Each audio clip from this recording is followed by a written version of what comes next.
It's week 2, the end of our second week here in the LCS Challengers League. It's day 3, and we're going to kind of close out this weekend with some banger games here on Path to LCS. I'm Muck Battery, coming all the way over from the NACL Qs, and I'm joined by the legendary Mazel and Beatdown. How are we doing, gentlemen? I'm excited. I'm happy to have you here with us, as also a fellow LPLer, but also that we get to close out a week number 2. It's been 5 seconds, That's going to be big. I had to get it out of the way, all right? Come on. I didn't even say it, okay? This time it wasn't even me. It wasn't you. I was ready for you to be the one to ego me out. He's going to shill himself.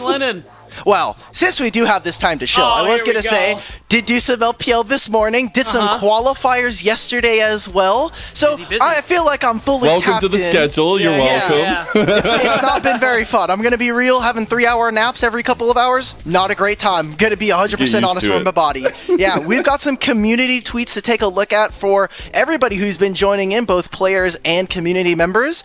Let's take a look at some of what we got here. Okay. So we got Acadian first. We'll finish top of the standings this summer. All of you peasants thinking we aren't good. That's a legendary quote from himself. Wait, that's actually pretty good. If you don't know, that's an old TSM quote. If you haven't seen it, you should probably go check it out. Yeah, it's when they were all on the team. Pretty fun. We got some more tweets coming on through. I'm excited to see because everybody's been having fun on Twitter. Lennon wanted to show one. Low key, I was thinking about this. Literally, like how this team will 1-1 every team, not just the best teams, but also, you know, our not as best teams. Yeah. And they're clearly the best. Hey, they got 1-2-0, okay? At the end of last week, maybe at the end of this week, they get another 2-0. If they didn't get that last one, we would have had to have a conversation. Well, hopefully for DSG, they can kind of change that around. This has been one of my favorites. Shochi always seems to have it. I agree, this item is pretty bad, but if it brought back the old icon like we have in Teamfight Tactics, then I'm happy. It would be less terrible. Yes, you got a point. I do like this one instead of the lightning bolt that strikes the hearts of anyone who likes healthy League of Legends, but it is what it is.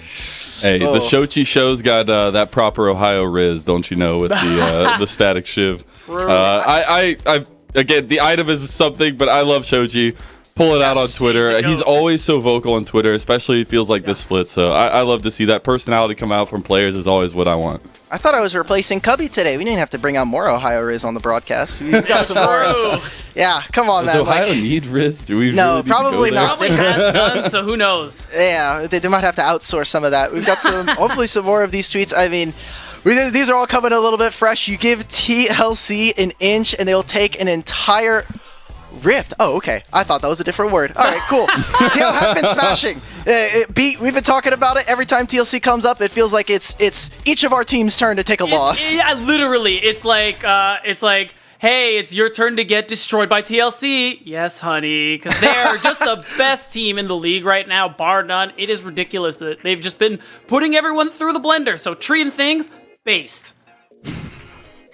Not cringe? Not at all? Not okay, cringe. Cool. All right. Skull TV saying, love seeing Arrow perform on TL Challengers. Always a great thing to see as someone who has so much veterancy across the league. And when Arrow looks good, I think we're pretty excited for TLC as a whole. The dude is also just killing it. Like, this is like the golden era of Arrow here coming into this split because the man is just getting absolutely ridiculous KDAs. I said at the beginning of this weekend, saying that by the end of the split, he will be probably our top ADC because he is just on another level, it seems. He even had a potential play of the week set up with his Aphelios earlier this weekend. So yeah. Okay. It's popping off. Yeah, make sure that you're also interacting on Twitter, hashtag NACL, if you want to make sure you're getting in on some of those tweets, as well as if you want those the play of the week. We're going to be trying to get those community votes on through, so make sure you're tapping in on the Twitter. We have got a video prepared, though, of our super heavyweight smackdown between our two teams at the end of the day. Shout out, Eric. Yeah, Desterx putting in work. Are you ready for a comeback? Are you ready for the heaviest, most SmackDown season yet? Super Heavyweight SmackDown is back with even more explosions! Our opponents have already thrown words, now now they're ready to throw him. Introducing in the blue corner, he bursted into the amateur scene in 2021 and turned heads as the mid laner of Radiance. Since then, he's torn down Titans with Taco Gaming and now looks to stir the pot of competition. The only thing they fear is him. It's Shoji! Yeah, I don't really know about this music guy. He seems pretty cool, but I think he might be a robot in disguise. Every time I see him in solo queue, he kind of just does 3 counts in the bot like someone programmed him. This split, I'm gonna do everything I can do to make sure that Supernova doesn't qualify, just like his last team rock bottom. And his opponent in the red corner! A newcomer to the league and the region. Born in Canada, but spending his past years as a mercenary in the URLs. His debut in Challengers was sensational. He takes no shit. Here's music! It's also crazy that he shouted me out like that. Like, considering his only wins this split are against the bottom 2 teams, and they tied both teams. It's really weird to me. Maybe he just watches my stream a lot and he's like a fan or something. But it's fine. Now I play with Trevor, and we're gonna abuse his mistakes in our upcoming games. Which player can back the talk? Which player could put boots to asses? Find out on this week's Super Heavyweight Challenge! Always incredible stuff. That's a heavy smackdown. He just crushed Desserex at the end there. I hope he's okay. He'll be fine. He's waiting. He's just practicing for when he can eventually smash Kangas for the end of a SmackDown. He's been talking at length at how badly he wants to do that. Ooh, yeah, it's been years in the making. We've been waiting to see these two kind of go head-to-head, but we've got our standings for this week. Kind of starting to see all of our teams shake out as we look across the league. TLC had a very clear advantage at the top, and we're starting to get more of that soup start to separate. Yeah, the thing that stands out to me really is that Fear's record is actually slightly starting to improve. They were at, I mean, as you guessed it, went into this weekend 2-6 or something. They went into yesterday 2-6, and they managed to 2-0 Evil Genius Challengers, even though they got kind of mollywopped by Team Liquid. I thought they actually put out a really good showing in Game 2, which I guess in hindsight really kind of spoke highly of what they were capable of and kind of hinted at what we saw yesterday. Yeah, especially the way that we've seen kind of things peter out. It is a double round robin. We have another opportunity for teams to face each other. But TLC are the clear and ahead #1 right now. They are the team with the target on their back. And I love to see some fight given from DSG, Fly, Wildcard, even EG in this last little bit, even though yesterday maybe not so great. But Fear making that bit of a comeback, right? Before their series yesterday, at the end of the day, they were at 10th. So nice to see them pick up those 2 wins and actually solidify themselves a little bit further in the standings. And now we get to look at our current slate. Got to see it in the Super Heavyweight SmackDown there, but Evil Geniuses Challengers going up against FlyQuest Challengers is our first match of the day. And then we'll follow it up with some Supernova versus Fear. Should be a pretty fun one as we get to the end of our day. But gentlemen, we have got our match to start. Obviously, Evil Geniuses versus FlyQuest Challengers. I'm loving that chat. Feeling 50-50 about it. Let's head right into the lineups here, starting with Evil Geniuses Challengers. Beatdown, what have we got for this team? How are we feeling after their loss to Fear yesterday? It is so crazy. Even after week 2, I don't know how to feel about this roster. This was the Evil Genius Challengers that was promised. This is everyone's here. Ryoma made it. King is here, and King is looking good, I must say. But overall, in terms of the performances, it's still a little wishy-washy. Yesterday, like you said, is that perfect example. 2-0'd by Fear was a pretty convincing win, even though EG did make it look good in that game too. And we're still trying to see what this roster is fully capable of, especially when everything is gelling. Because remember, they split with DSG the other day, who we consider a pretty good team. Yeah, that's the biggest thing is the split with DSG being able to perform like that, because we do see that because we get the EG that we were promised, we see those kind of power points. It's not just Shaden and Ryoma now. You have King on the mix, and they are definitely funneling a lot of gold towards King, and I think rightfully so with the way that the meta's going. It just seems like Evil Geniuses has the right plan of attack moving forward. And when we're talking about legendary AD carries here in the Challengers League, none other than FlyQuest Challengers. Let's take a look at that roster.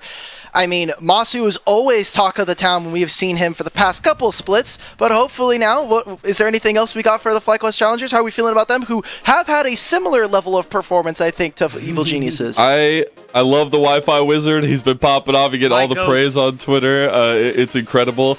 I will say the grit showed by UG and the rest of the squad yesterday was really nice. He even posted on Twitter. He had a lot of posts from the FlyQuest members about that first game yesterday. But it's just about a little bit of tenacity with this team. We saw such a glow up from them at the end of last split, and to bring in Faisal and have a little bit of a different style from top lane where we've seen some success now in the solo carry styles from him. It's really important for them to try to get this stability going, because Yuji and Masu will have to be the spotlights. For sure. We've seen them time and time again step up. Now here in the summer, they're going to have to replicate that. We do have some clips to take a look at Evil Geniuses as we bounce back to them. Beatdown, you had said that, hey, this team has not been overall super consistent. We're still kind of trying to figure out what this team looks like, but there have been shining moments alongside some of those stumbles. They have been, and today's kind of the moment where I kind of want to take a look at a bit of a check-in here for Evil Genius Challengers, because this is a team where when we look at the footage, especially from this weekend, these clips are only from these last 2 days, is that they've had some really good moments. This is from their win against DSG. Again, a team that's on the higher end of things, especially having that championship core from Cloud9 Challengers in spring. And though things look good at times, and when they're on, they are on, also, we saw what it's like when EG are not gelling, not working well together. That series against Cincinnati Fear is that perfect example where Fear were running them all around the Rift. Wow. Yeah. Pretty, you could see this is the disguised roster. The Fear, that was just, I want to say I kind of want to chalk up one of those to the fact that Nico got through. Just gonna let that be known. No, you're Nico's real for pretty that. broken. You're real for that. So I will forgive one of these losses at least, but the standings probably won't be as forgiving. FlyQuest Challengers on the opposite side. We've been looking for Masu to step up. It is a continuation of that meta that we saw from spring. So what evolutions do we need to see from FlyQuest? I mean, we're already in week 2. They've kept a majority of this roster coming into the split.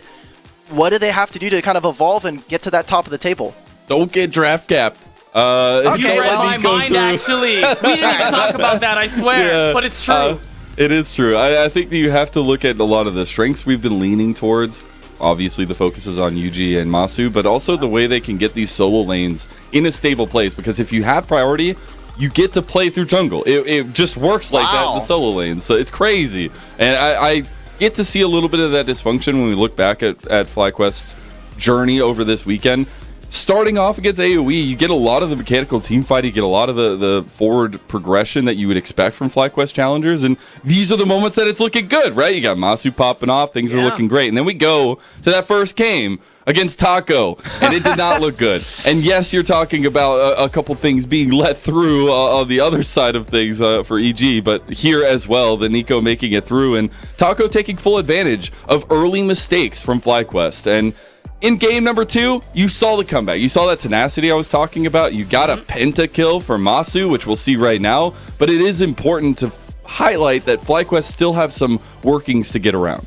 Exactly. And the thing that's so interesting about FlyQuest and the fact that they are kind of inconsistent despite having such a strong roster on paper, they lost really hard early game to Taco in that first game. But game 1 against AoE, their early game setup was great. They ruined everything Will was trying to do. They set him behind on the rec side so he could never actually participate. So that's the FlyQuest I'm looking to see. One, of course, maybe not getting these unlucky drafts. I think the worst example was against TLC. Coach Spawn is the GOAT, though, so what can I say?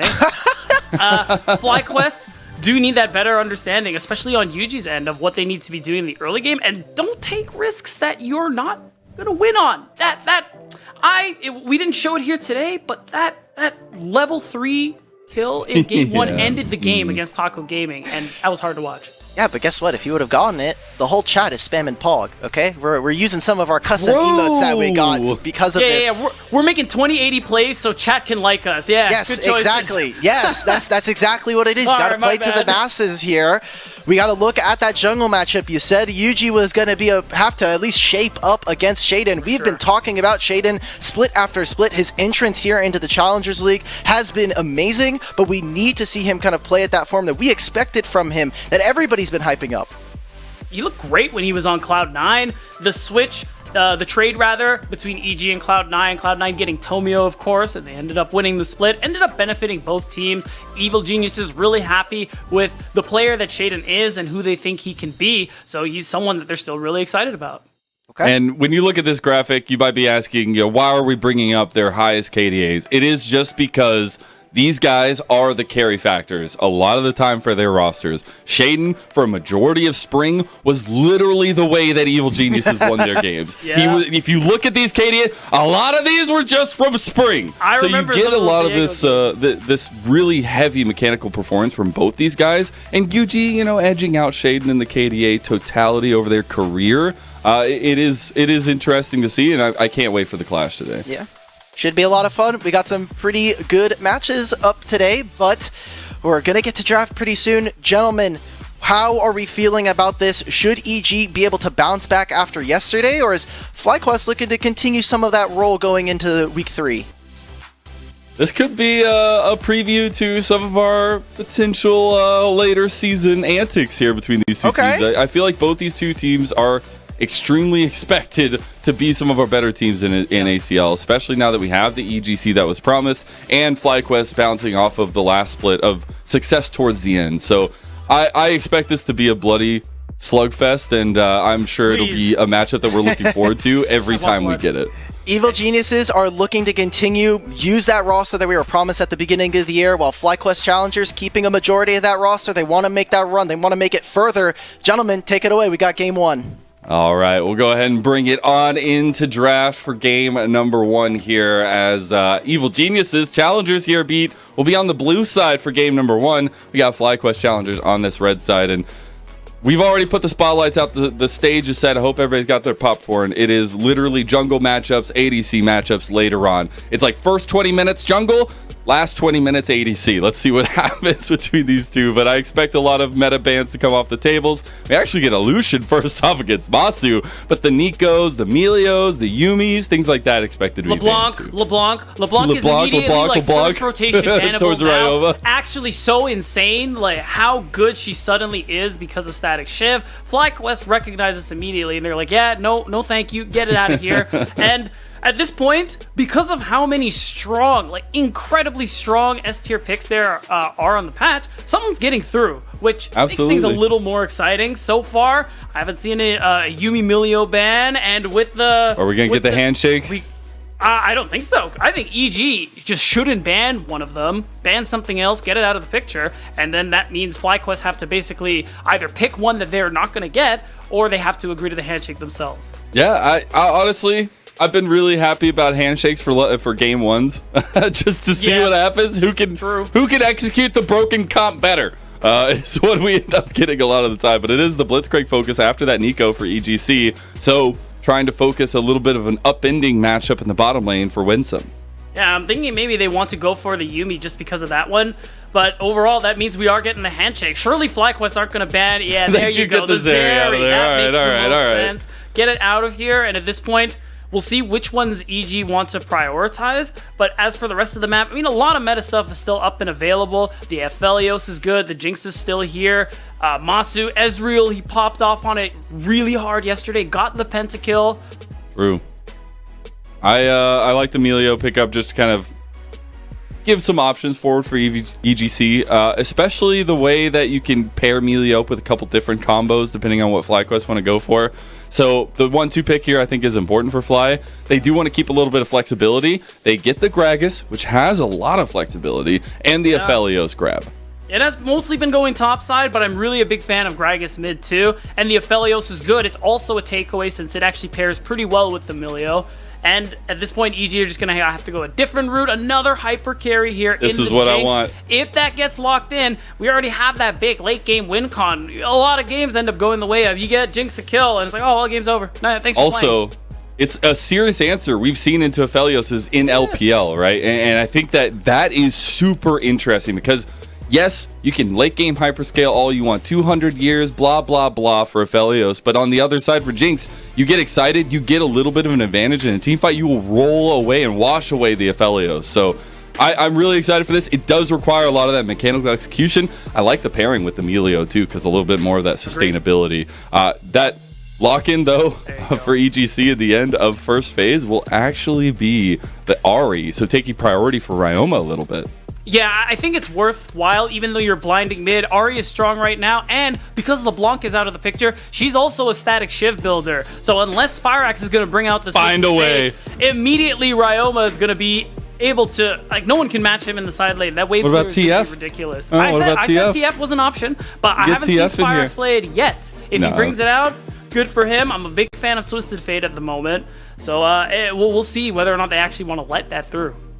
I do wonder second phase though, because we have a very peculiar first phase. Something I feel like we never get now is jungle waiting till second phase. Yeah, just with how very much rare. priority you need with the jungle matchup. But I love it because in a slugfest between junglers, which is going to take the highlight, they want to mind game each other a little bit. They want to get the best matchups possible in the second phase and maybe whittle down some of those picks that we know can pop off. First and foremost, one of those picks that we saw on Shaden's side a couple times with the 0 symbol in the death column, it was the Viego, so FlyQuest could ban that one away. Absolutely, and it pairs really well with the Jinx. Both rely heavily on the resets, so I like that takeaway there from FlyQuest Challengers. At this point, I'm just looking for, one, the jungle pick coming through from both of these teams, and also just more of that rounding out of the team comp. I think more of a front line is absolutely needed for Evil Geniuses, but they're still going to need some kind of aggressive jungler here. I'm thinking Wukong, but that's already gone. Something to pair with the Ahri,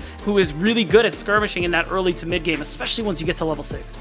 I like the Wukong ban there. I think that's huge. I think Wukong just provides so much flexibility from the jungle in terms of like being able to skirmish early, but as well as being a huge late game team fight threat. Now, does EGC just want to go with more mid lane bans? No, okay. Faisal will get a respect ban at the end of the day, and it will be his Olaf taken away from him. Yeah, most notably, Kindred as a jungler is still up and available. We've seen Sejuani, who's seen pick time, also there. I like the Kindred for FlyQuest just because you want to deny those resets from Jinx with that Lamb's Respite. So the longer you can delay that, the less effective you can make Jinx's passive. And that just means that I'm kind of hoping, I think FlyQuest lacking a little bit in the frontline department. It'd be really cool if they ended up moving the Gragas to mid and then getting something a little tankier on that top side. Man, I was hoping we were going to get something a little bit aggressive from Shaden here. Oh, because that's aggressive. I want to see him fight into Yuji, and it will be the Kha'Zix, a pick on both sides for both junglers that are looking for success early beat.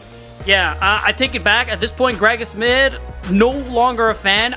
They need something that's going to have some kind of CC, but also the wave clear to be able to get the push in. Kha'Zix is looking to get very aggressive here for Shaden, and in those 1v1s, you're going to need someone at your back as Yuji, who's going to be able to help it. Lissandra, most notably, is up and available. I actually think that would be really nice at this point here on the R5.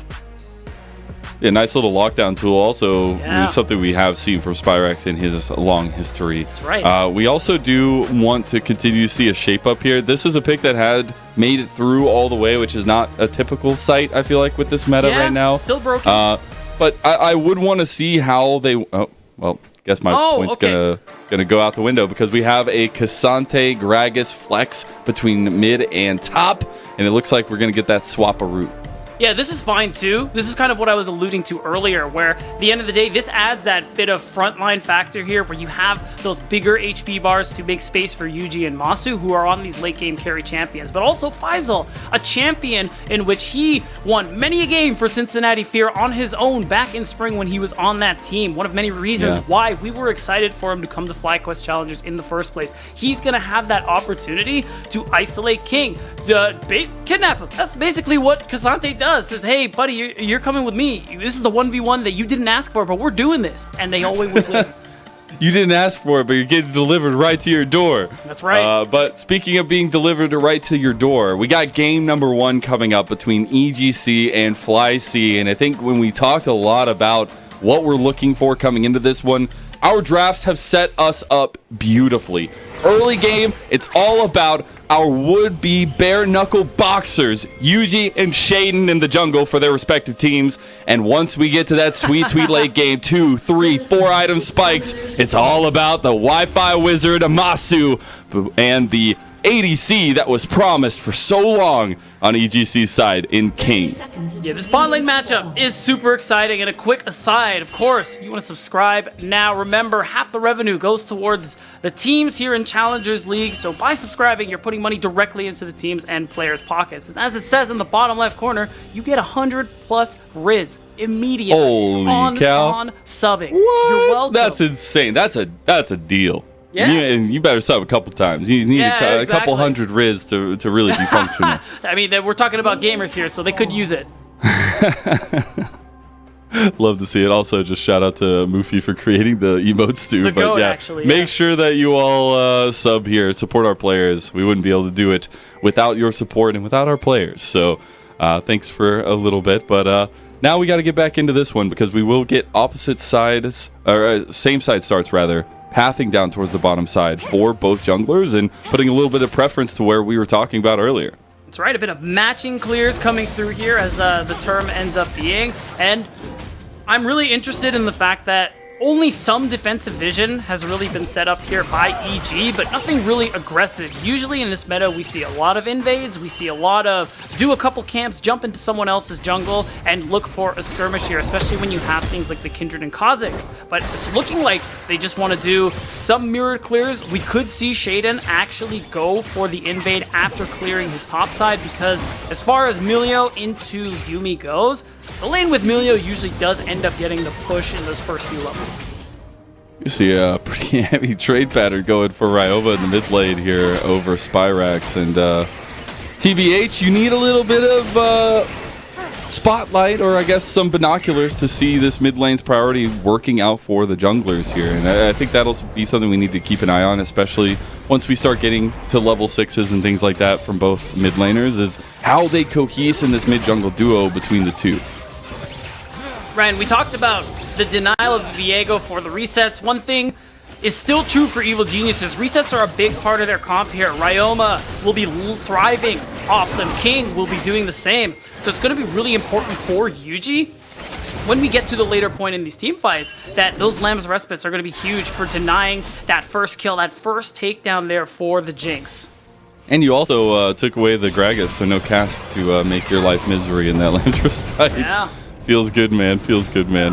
But we do actually see now that junglers are getting to the completion of their pathing, if we'll get the 50-50 win for RNG for Yuji on that mark, and maybe Shaden wants to try to aggress that one. We do have that push in from Ryoma in mid lane, and kind of as we would expect now, you're going to be looking to get a little bit tankier later on for Spyrax potentially, or go AP. I'll have a pretty nice little health trade there for Masu onto King. Yeah, really nice. I will say. Oh, look at Yuji. Oh, Sorry. wow. Yeah, no, you're right. Yuji, he won the lottery. He gets mark number 1 completely uncontested. Maybe we see Ryoma look up, but it's fine. He's going to be able to secure that. They have the information. I was wondering if Shaden was going to go for a play on the bottom side, but it's looking like instead Yuji will just have an easy time going for that mark, going for the reset. One thing I want to bring attention to, Lennon, is look at this top lane matchup. Soul, he brought Ghost into Cassante. I think that's super BM. You need Flash against this champion as a tank player, and I'm sure we'll find out why in a couple minutes. Maybe it's just a tech, all right? He wants to go fast. No. You never wanted to feel the wind in your hair beat down? I have, but not at the cost of my laning phase, you know? I didn't know they were correlated. Hey, You play League of Legends outside? Yeah, why do you think Wild Rift exists? Whoa, wait, what? Moving forward, I can't say what I was going to say, so I'm going to keep we going. just keep it moving. Spyrax! Oh! Ryoma did burn that flash. Spyrax did not, but that was so close. Give that Ram his thumbs up for Ryoma. Yeah, I respect that aggression there from Ryoma. And this is what I was talking about in Champ Select. You will have that push as Ryoma. You will have this insane amount of pressure that I like that he's utilizing. So there's going to be breathing room for Shaden while he farms his own camps, but also these opportunities for him to make some plays. Smoothie is already out and about on the map with him, looking to buff him up a little bit as he hopes to catch some people out of position. We can get some aggressive invades here. I'm not about this farming jungle between these two junglers. I wanted a fight. I told you this was going to happen. I wanted a fight. But we do actually have something of importance to come up here. It is the dragon, and I do expect stacking to be some importance for either side. I actually see Shaden hovering around this bottom lane right now as well. Maybe looking to try to find an in here, but will be spotted out on some vision. And there could be a hover from UG to contest the 3v3. It looks like both junglers are just getting on this bottom side and sticking here.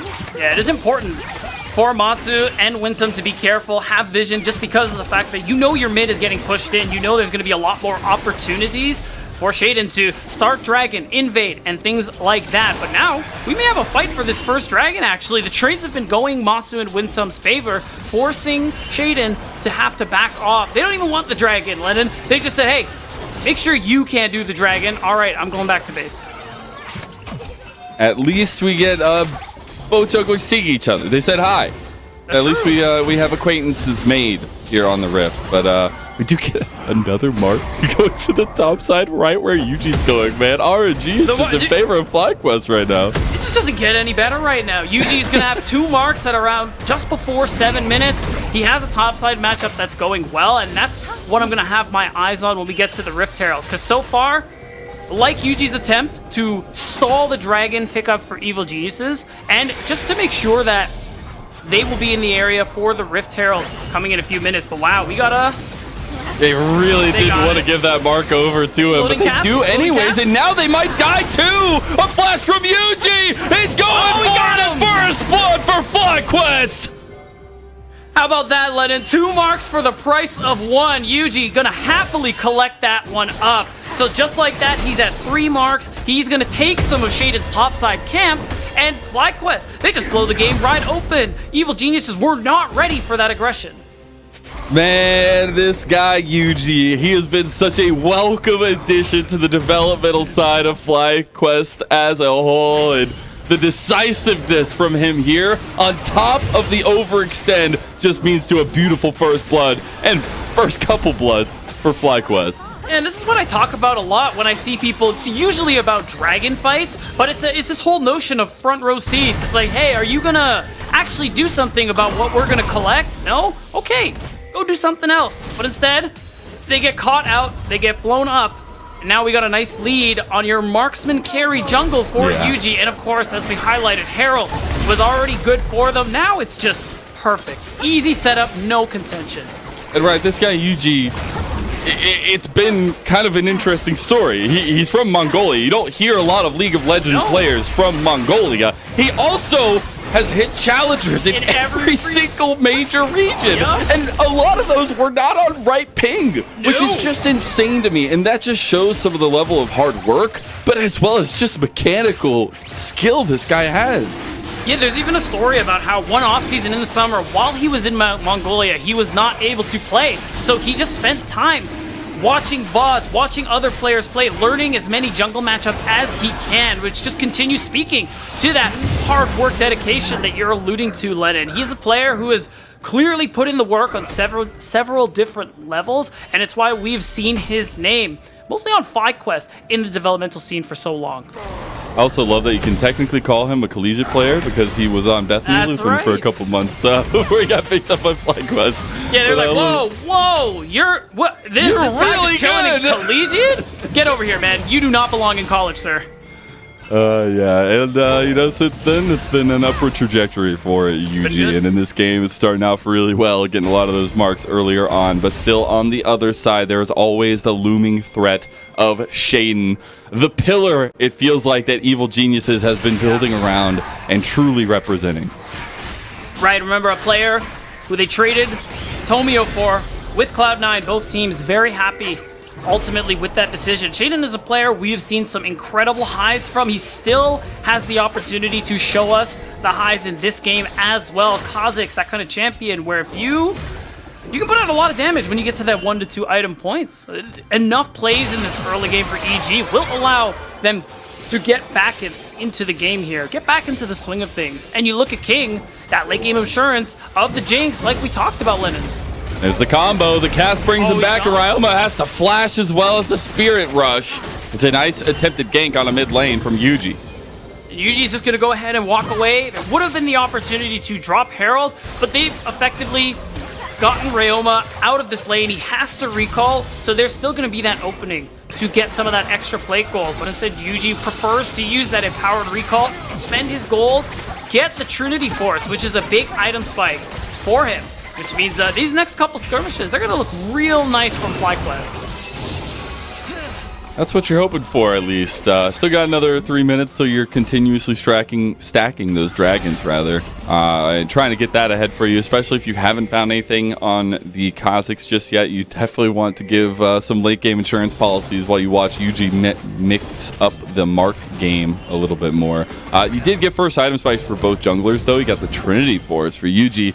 And something a little bit cheaper, but still good. The Umbral Glaive for Shaden. One of these spikes is not like the other, but right now we got to talk about the spike they're going to toss through King's Heart. If he is not careful, this is a 3 versus 2, even though Smoothie is on the way. And FlyQuest, they're not going to overextend. They're just going to make sure Masu gets those plates. And he Get the man that deserves the plates some plates, as King make sure he's a little bit worse for wear as he walks away. The final chapter came out, and Yuji stepping up just to make EG back off. I like that he stuck by just in case anything got a little too crazy, and it just means that Masu now will be able to back off. Remember, I was alluding to Milio against Yuumi in most laning phases, getting that push in the early levels. Those early levels are over, by the way, as we've been seeing in how Masu and Winsome are winning out in these trades. It's been going a bit interesting down there and kind of the ebb and flow of lane priority. We actually saw Shaden move up to try and invade onto Yuji's jungle. That whole side's already gone, though, and Yuji a bit ahead of tempo in the jungle right now is huge for FlyQuest. It is, and looking back on that bottom side, you're actually going to see Masu lose out on a good bit of farm. Got to give props to Smoothie for forcing Masu and Winsome to really delay their back, walking way behind their tier 1 turret. Kind of actually giving King a small bit of a lead here. This could be that difference maker when we get to other objective fights. It's clear evil geniuses, all they really have to go for them right now is that bit of dragon stacking. So getting whatever advantage you can for your Jinx to set that up is really important, especially when there's Shaden who can pop someone like a Kha'Zix does to get King excited. It's all about that reset potential. As about a minute out from Dragon, you see where EG's priorities lie. It is around getting vision here and making sure they are point and present for it. And that's where I do want to bring up the conversation of what we've seen from them over this weekend, because we were doing our checkups earlier, and while there's been a bit of different stories for both sides, I think some of the similar problems have existed where if their jungle doesn't find any advantage, it does become a more difficult task. Yeah, very true. I will say credit to King, even in games where evil geniuses are kind of struggling a bit, he is a bit of a bright spot in those troubling times, but overall the teams, like you say, Lennon, still require Shaden and Yuji to be able to get the ball rolling. So far this game, albeit very slow, Yuji is the one to get the ball rolling for He's just kicking it down the way a little bit. He's just doing a bit of light dribbling, you know? We're not going full sprint just yet, but now that Spyrax is out of lane, we can start running. The final chapter won't connect because of those flame chompers, and we're back to a 3v3, potentially hovering a 4v4 down here. Yuji stepping up a little bit. Again, he has that bigger power spike. My God, that one shot. Q auto from Yuji, that Trinity Force spike. Remember, one of these spikes is not like the other. Even though Shaden does have the Umbral Glaive, when they're grouped up, it doesn't matter. Yuji's so confident that he can just keep queuing forward, keep running towards him, even chooses him for the mark once again as a warning, saying, hey, wherever you are, I'm looking for you. And we got full item spikes up for FlyQuest. We'll see if they can utilize that. Shaden's in the pit here. Yuji just wants to take the fight. He does get charmed though, rooted down. The dragon taken by Shaden. Yuji is going to stay alive though with that Layers fight for the moment. Flash from Ryoma. Here comes the wombo. Beautiful flash from Yuji. And FlyQuest, they lose the dragon. They will take down Shaden, and they won't lose any members after. I will say, it is big for EG to be able to pick up the dragon, steal it, and continue dragon stacking, but I gotta give props to Yuji, man. That damage calculator is precise and immaculate. The fact that he held that ultimate until he knew Shaden died and managed to walk away from it was really nice here. But EG, they do still walk away with the dragon. They do still get to play for that win con, and that is a win for them. Oh yeah, you buy 5 minutes of yourself, be able to have some power spikes there. You get 5 minutes to decide to try to take another fight around that dragon and deny Yuji some more of these marks. It's huge, and we will have an Infernal Soul which makes it even more that you have to get the dragons. So I think that they're setting themselves up well. I've liked the macro decision making from EG so far in this game, trying to focus around these objectives, even if they aren't finding those big invades from a Kha'Zix that usually would. Yeah, and you're seeing now too that they're able to get themselves that second Rift Herald, but again, the big thing to watch here for me is watch Yuji, man. He immediately jumps in, is under so much pressure as Ryoma's charm misses, and as soon as the ultimate from the Kha'Zix goes down, he immediately bursts it. Look at Yuji's health bar. Waits till that very last second to drop the ulti, and then ends up securing the kill. Oh yeah, says, oh, hi Soul, bye Soul. Oh man, it's just like dodging out of a flying vehicle that you just saw at the last second there, just rolling over it. Oh, nice little excited moment from King getting that turret. It will be first tower going over to Evil Geniuses, so that's pretty big. Still about 1,000 gold lead for FlyQuest. Oh. We actually see the Rift Herald spawned up in mid. Well, okay, so Shaden was the one who started it before, but when we went to the replay, suppose it was stolen away. FlyQuest using the opportunity bot side, that, I mean, both AD carry and support were there to get that pressure, break open that mid-tier 1 turret, allow them to open the map a little bit more for themselves. Now we get to look at that gold differential a little bit. About 2,300 was the high for FlyQuest, and they are chugging right along. And yeah, especially when you look at all those names nicely grouped up on the left side, that teamwork, right? Yeah. I mean, oh wow, it's a little scary, So but no worries. Not even close. UG got those. The thing about gold too is even though EG are overall behind, it's a lot of small incremental differences, but it's worth noting King is right up there with Masu, a very, very negligible difference in terms of gold. You can see it in the itemization as well. Yeah. So the fact that King is on pace, kind of like we were alluding to before, even when EG are falling behind, when neutral objective fights and the like aren't working for them, King is still that bright spot, able to farm, able to pick up gold for himself. Oh, hey! Pyrex catches out Shaden, but a nice little jump gets Shaden out. The cask has already been used, but they're trying to chase him down. It is a full dive straight on the poor old Soul. He'll bite the dust, and that will be 3 kills now for FlyQuest. Yeah, as much as I want to BM and say Flash would have helped him there was no way he was getting out of that one, let him. So, it was a good move from FlyQuest, able to just continue winning out on the map as we see double TPs coming through. Oh, King, you came to the wrong neighborhood. Yeah, you might have. But you guys, never mind. You it's got a campfire there. I'm so sorry, officer. Campfire beat down. All right, look, you know how warm and cozy it is. He's fine. True. You're right. He's not thinking about a care in the world. Didn't have to blow the ghost, but you're right. He gets to walk away largely unscathed. As now, wind in your hair, beat down. Wind in your hair. Exactly. Evil Geniuses. My eyes are on this dragon in this next minute. The fact that Shaden, even at the cost of his life, was able to steal that second Drake means this is a big win condition for them. They get the soul point. It gives them so much pressure in the coming minutes for when that potential soul will come through. It could help them set up on the top side of the map for a potential Baron. That's the beauty of Dragon Soul Point, and why you gotta imagine as soon as Soul pushes out that top side, he has got to start walking his way down to this Dragon pit. And for Evil Geniuses, the deadly combo is if you get Shaden and Ryoma onto one member, they go down, you look over to King and see his excited face, and he started gunning down everyone else, right? Like, that is the game plan, and it has to be good target selection from Evil Geniuses. It actually looks like they're going to bring a couple members, King and Smoothie, up to the top side here to maybe not contest over this. You know what? This is fine, too. This is a good decision. The fact that they find themselves in this bit of a hole down 2,500K. Instead, they're going to rotate King to the top side and use that pressure to get that extra turret. Whoa!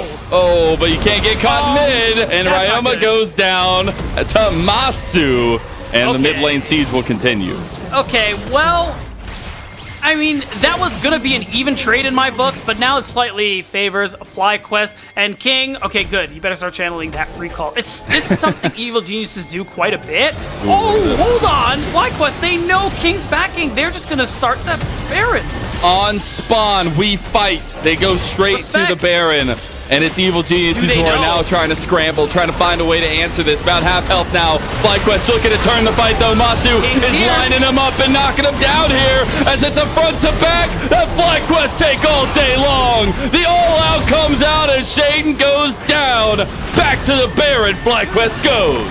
And they make that gold that King earned for himself negligible. He never got to back to spend it. That bit of a lead amounts to nothing. FlyQuest pull EGC to the Baron, and now after the fight, they will get the Baron for themselves. They're blowing this game wide open. There was a 2-item spike waiting in the wings for King, but he just couldn't get back to get it. You see it there that now. IE a little bit late coming, and maybe hoping to be a dawning moment for them. Still, 2-item spike is going to be important for him, looking for that third, but really trying to find a way for EG to get back into this one. They are now just about 5,000 gold down, and it's just fight after fight that FlyQuest comes out on top with. Yeah, a bit of a feels bad, man, and especially because FlyQuest start before King can actually get there. I mean, look at this Jinx on the top of your screen. Not able to get more than a single auto attack off because it's looking like EG just called the playoff altogether. And as a result, FlyQuest pick up some kills, they pick up some gold, and now they have a big purple worm at their backs for the next couple of minutes. And we're past that 20-minute mark. What were we talking about earlier, Beatdown? It is all about the jungles early, and then it's about the ADCs as time goes on. That's right. I guess FlyQuest put a little bit of a damper on that because they went with the double marksman comp. We'll see if that works out for them here as Shaden about to go down. That breath of life saves the day. Cool. They can't get a kill, though, to get the resets off, and now they are a bit split. You got the green and white here for Masu, and he's got the raids. The chakras are lighting him up, and Soul goes down. Oh, Matsu, he's looking for a little bit more. He's got one more so much shot. damage. Oh, he tries to get the Gale Force over. Respect. So close. Overall, FlyQuest, they're getting everything they want as they collect another tier 2 as Masu just becomes large and in charge here in game 1 of the first series. Now they're going to be knocking on EG's doors here in the base as we see Faisal doing the same thing in the mid lane. Divide and conquer. Oh my God! The Wi-Fi wizard Masu! He takes them down one by one, even if Winsome's the one that gets the kill. And this is an absolute domination by FlyQuest Challengers over Evil Geniuses. If FlyQuest play their cards right, they could end the game right here and now. Let in. Masu is low, but remember, he's got a Yumi at his back as long as Winsome is autoing, as long as Winsome can offer shields. FlyQuest could look to make it happen, but King is actually going to be up in a couple seconds, so they're going to walk away. That's still 2 inhibitors out of the picture and empowered recalls to spend what is just an insane amount of gold they just earned for themselves. Just look at the items here. Yeah, it's absolutely crazy. And they will just continue running away with this one. That's where I want to take the time where we had spoken about Yuji's history. I also want to talk about Masu. There's a reason why we call it the Wi-Fi Wizard. Is because this man was playing for Wi-Fi on incredible ping last split when he was still trying to pop off for FlyQuest. So I think the story behind this guy and why he's so propped up is an important one. It is. The fact that it has been, we're getting close to a year now since Masu joined competitive. Not Challengers League, not the NA Tier 2 system, competitive League of Legends. No CLOL, no Tier 3 or 4, no Risen if you know you know. This man showed up from solo queue, got drafted onto a team called Team Pending by Robbie Bob and Kitsuo, and all of a sudden, he shocked everyone who watches this scene, and he's been shocking them ever since. Has been indeed. The amount of clips this guy has racked up in just a split and a couple weeks is actually insane. We'll see the barreling down the base, though, of Evil Geniuses as there's one lane left to prioritize, and it's the top side. We'll see EG's defense and if it's enough. A bit of a last stand here for Evil Geniuses. FlyQuest are going to be looking for the fight. If King can get excited, Evil Geniuses have their way back into this one, even though they have to contend with Yuji's Lamb's Respite. Keep an eye on the Jinx. Keep an eye on that Kindred ulti. It's going to be the big decider. They've got a double Stupor minion stacked up in the bottom lane as well, so time will come when EG need to answer that side of the map as well, and I don't know if they have that answer. They're just going to look for an engage with Ryoma. He gets bursted out immediately. He got red-white for Masu. He's getting a little bit dicey here, though, as now it's an all-out coming in for Faisal. It gets taken out, though, as you don't have King to get excited, and you have a double kill for Masu, who is wreathed in chakrams, and he'll just cut you down. And unstoppable he is, Lennon, as FlyQuest, 25 minutes. One of the faster games in summer. They will take the screws to Evil Genius Challengers and go up 1-0. 1 kill given over a few objectives, but besides that, a clean victory for FlyQuest, who definitely were looking to fight back and show that tenacity from yesterday. They already had done so in that series against Taco, and now they're just continuing here and absolutely destroying EG. And it was led off of UG, the double marksman comp with Basu, and honestly, a great performance with Spyrex on the Gragas in mid lane. We're going to have to break that all down on the other side of a break here, though. We'll have Alk Battery to have our Rally Cry halftime segment, so see you there.